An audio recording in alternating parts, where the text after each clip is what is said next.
तो दोस्तों हम दाराहाट पहुंच चुके हैं और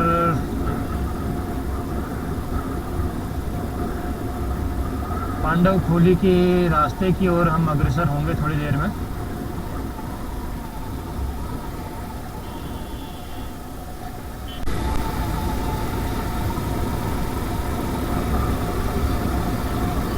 ये दाराहाट का जो मार्ग है, ये हम जब अपनी पहली बड़े वाहन से जो हमने यात्रा की थी भगवान आदि बद्री की, उस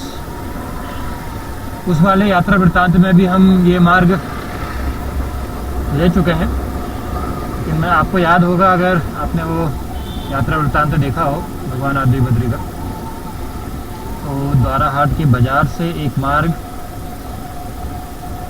आदि बद्री के लिए और दूसरा मार्ग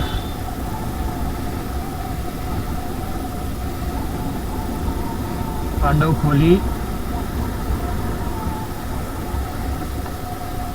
की ओर कटता है। तो हम पांडव खोली वाला मार्ग लेंगे आज। माँ धूनागिरी के लिए भी वही मार्ग है, लेकिन आज के यात्रा वृत्तांत में हम माँ धूनागिरी के दर्शन नहीं कर पाएंगे, क्योंकि हमें पांडव खोली जाना है, जो कि काफ़ी ऊंचाई पे है और उसमें काफ़ी पैदल चलने वाला मार्ग भी है। इसके लिए हम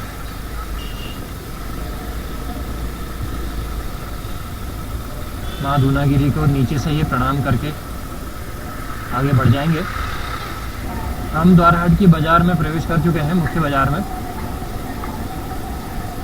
आगे तिराहे से हम दाहिने मुड़ेंगे और माँ धूनागिरी वाले मार्ग पर अग्रसर होंगे।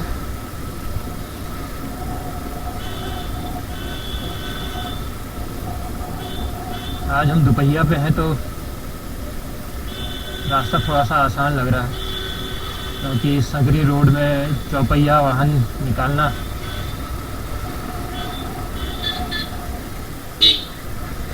थोड़ा सा कठिन पड़ता है। यहाँ पे हम हैं, वहीं पे महामृत्युंजय जी का मंदिर भी है दाराहाट में।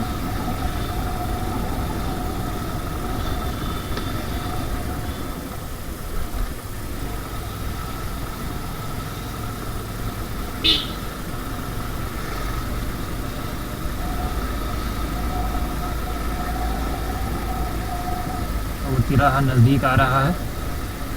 इस तिराहे से बार बार गुजरा हूँ, लेकिन फिर भी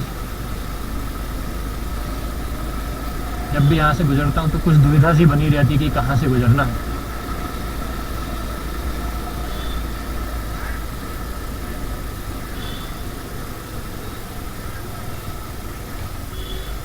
यहाँ से हमें गुजरना है माँ धूनागिरी के लिए।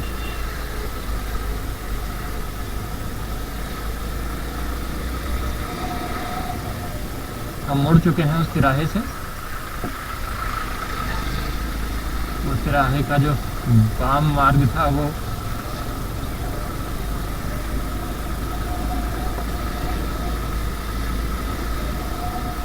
आदि बद्री की ओर जाता है।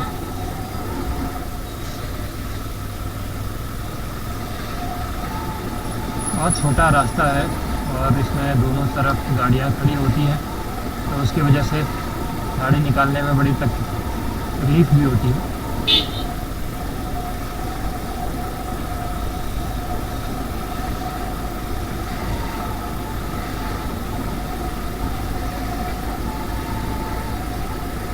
आगे हम आपको मार्ग में और भी अधिक जानकारियाँ देंगे। आप देख सकते हैं कितनी अच्छा अनुभव है यहाँ पर से। मार्ग अभी सितंबर का ये महीना है, आज 5 सितंबर है, शिक्षक दिवस, और आज के दिन रविवार को हमने चुना है कि हम कुछ तीर्थाटन कर लें। और ये देखिए इतना बढ़िया आनंददायक दृश्य। हमारे चैनल स्पिरिचुअल ट्रैवलर में आप कई जगहों की यात्राएं कर चुके हैं, जिनमें आदि बद्री और काशी की भी यात्रा थी। आज जो हम यात्रा कर रहे हैं वो पांडवखोली, जहाँ के बारे में कहा जाता है कि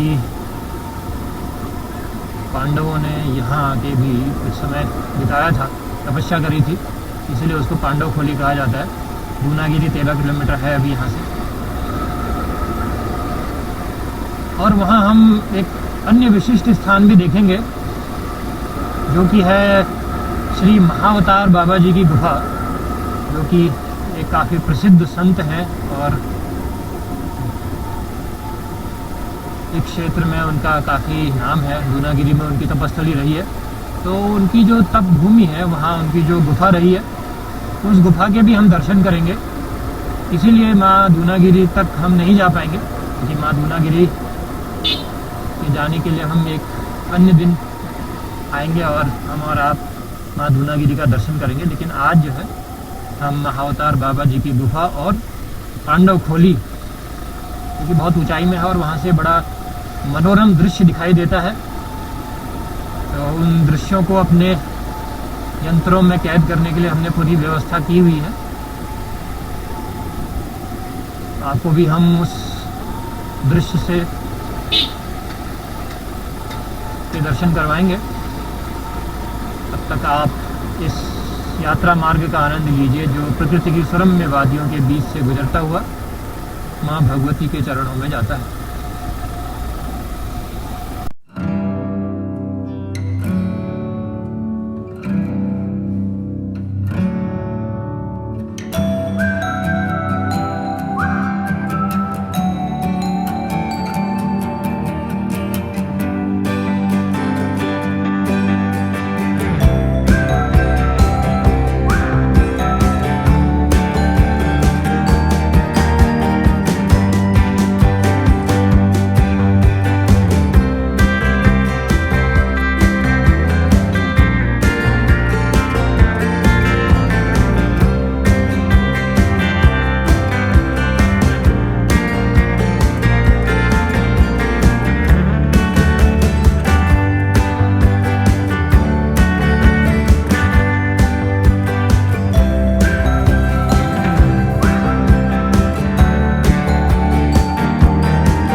ये जो मार्ग आप सामने देख रहे हैं, ऊपर बाईं ओर को जो मार्ग जा रहा है वो माता दूनागिरी के धाम की ओर जाता है, और ये जो मार्ग नीचे से आ रहा है ये अल्मोड़ा से आता है।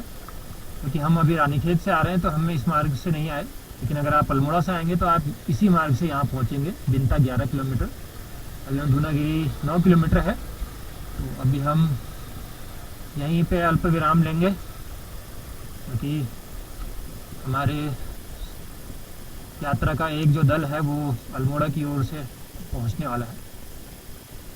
तो दोस्तों अभी हम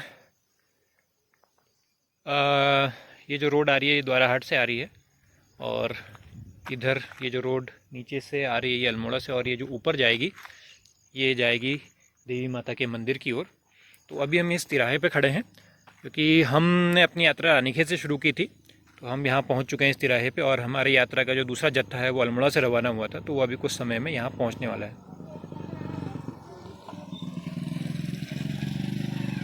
तो जैसे ही वो पहुँचते हैं तो उनके साथ ही हम अपने आगे की यात्रा शुरू करेंगे। तो मैं इस बाइक में, मैं और मेरी माताजी 2 लोग रानीखेत से आए हुए हैं, और हमारे जो दूसरे साथी लोग हैं हमारे,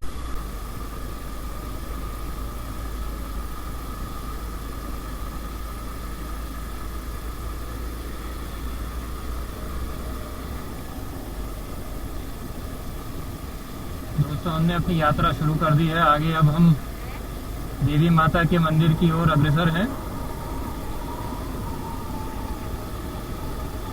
बहुत सुंदर यहाँ पे प्राकृतिक दृश्य आपको देखने को मिलेंगे।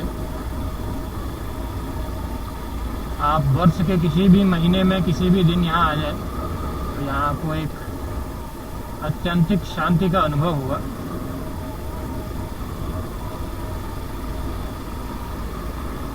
तो आइए आप भी हमारे साथ इस प्रकृति की सुरम्यता का आनंद उठाइए।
यहाँ पे जल की उपलब्धता दिखाई दे रही है, तो यहाँ पे जल भर लिया जाए।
पहाड़ के इन ऊंचे स्थानों में पानी की कभी कभी अनुपलब्धता भी होती है, खासकर अगर हम देवी माता के मंदिर जाएं या पांडव खोली जाएं, जहां जो बहुत ऊंचाई पे स्थित है, वहां पे पानी की लाइन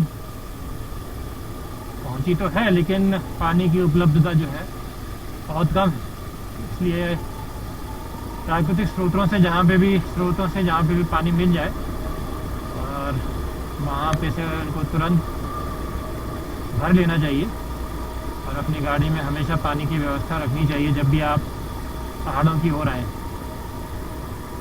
क्योंकि जो दर्शनीय स्थल है वहाँ पे वो ज़्यादातर ऊंचाइयों पे स्थित है, और इतनी ऊंचाई पे पानी की उपलब्धता कम रहती है। फिर भी सरकार और जो स्थानीय प्रशासन है उनके सहयोग से और वहाँ के लोगों के सहयोग से प्रयास कराया जाता है कि पानी की उपलब्धता हो, क्योंकि वहाँ भी कई पंडित और कई साधु संत भी रहते हैं ऐसी जगहों पे, तो उनके लिए व्यवस्था करवाई जाती है, लेकिन उसकी मात्रा इतनी अधिक नहीं होती है कि वो आने वालों की भी प्यास बुझा सके। तो उसके लिए आपको जब भी आप पहाड़ों की ओर आएँ तो अपने साथ बर्तन रख लें, और जहाँ पे भी आपको प्राकृतिक स्रोतों से पानी मिले उनको भर के रखें, जिससे कि आप अपनी प्यास कहीं पे भी बुझा सकें।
पे यहाँ से ऊपर को रास्ता जाता है, ये मार्ग माँ भगवती के दरबार में जाता है। यहाँ पे हम माता के दरबार में अपनी उपस्थिति दर्ज कराएंगे और फिर आगे बढ़ेंगे।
ऊपर तक पहुँचते हैं।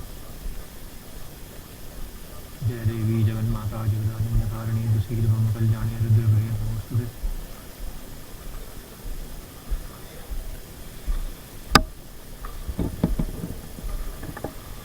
यहाँ से माता का दरबार शुरू होता है, बस यहीं तक जाते हैं। जय माँ जगदम्बे, जाएंगे आपके दर्शन।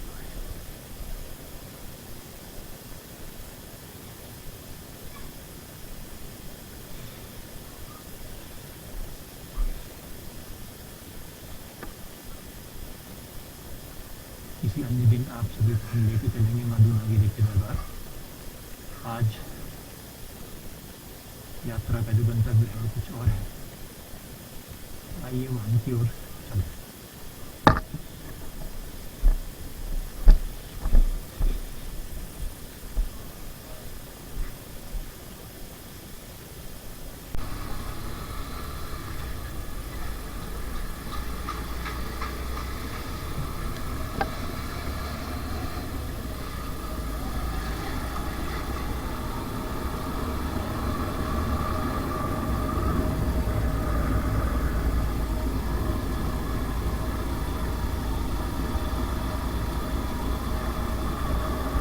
माँ दूनागिरी के दरबार से अब हम आगे बढ़ चुके हैं एकदम सीधे रोड पे। बहुत बढ़िया ये रोड है। मैं एक बार पहले भी यहाँ पे बाइक लेके आ चुका हूँ। बहुत बढ़िया रास्ता है, लेकिन यहाँ मौसम कभी भी बदल जाता है। अभी भी देखिए आपकी बारिश का माहौल एकदम बन चुका है। काफ़ी ऊंचाई पे होने के कारण यहाँ मौसम कभी भी अंगड़ाई ले सकता है। अभी हम पांडव खोली की ओर बढ़ रहे हैं। लगभग 6 किलोमीटर दूनागिरी से ये पड़ता है। कुकुचीना बैंड है, वहाँ से एक रास्ता फिर पांडव खोली के लिए करता है। आज से लगभग 3 साल पहले जब मैं यहाँ आया था, ये रोड तो काफ़ी अच्छी है, लेकिन जो कुकुचीना बैंड से जो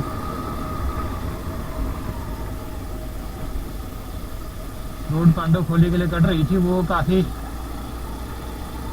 भयावह स्थिति में थी, टूटी फूटी थी और उसमें से बहुत बड़े बड़े पत्थर बाहर की ओर निकले हुए थे। तो बड़ी कठिनाई हुई उस मार्ग में।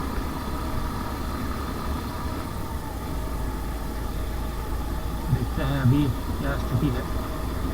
ये जो रोड है कुकुचीना तक काफ़ी अच्छी है। यहाँ के जो प्राकृतिक सौंदर्य का आनंद है वो भी अनुपम।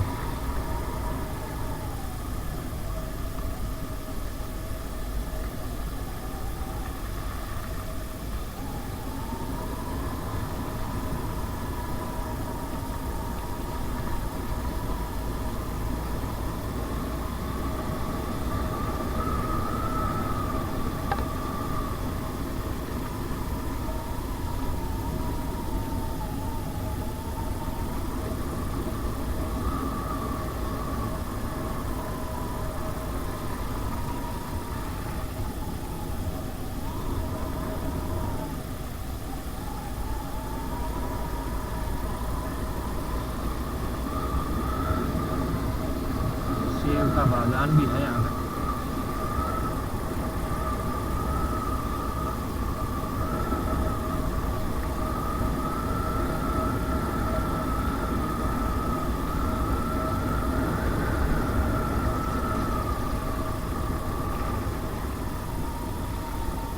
पांडव खोली की जो गुफाएं हैं काफ़ी आकर्षक हैं। वहाँ दूर दूर से लोग ट्रैकिंग के लिए आते हैं। काफ़ी प्रसिद्ध हैं वो गुफाएं। जो भी पर्यटक इस ओर आते हैं दूनागिरी की ओर, वो पांडव खोली भी जरूर जाते हैं।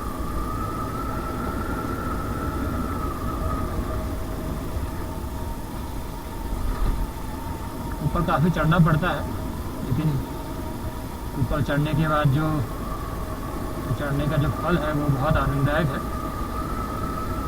प्राकृतिक सौंदर्य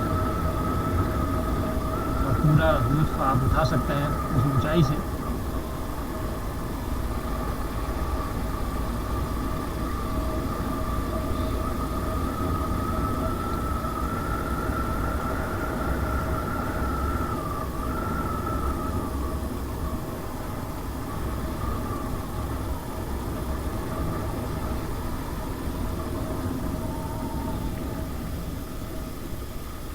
मई जून के महीने में भी यहाँ थोड़ी बहुत सर्दी लगती है।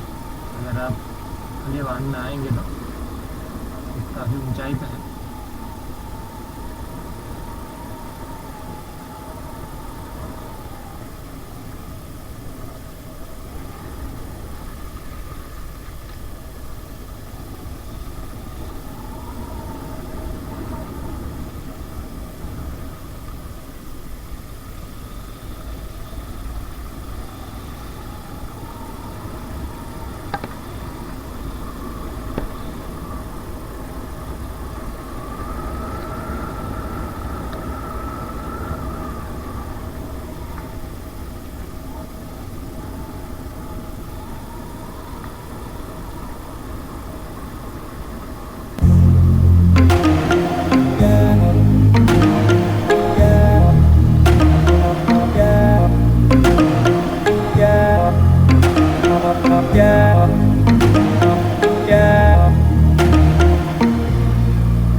ये आ गया कुकुचिना बैंड।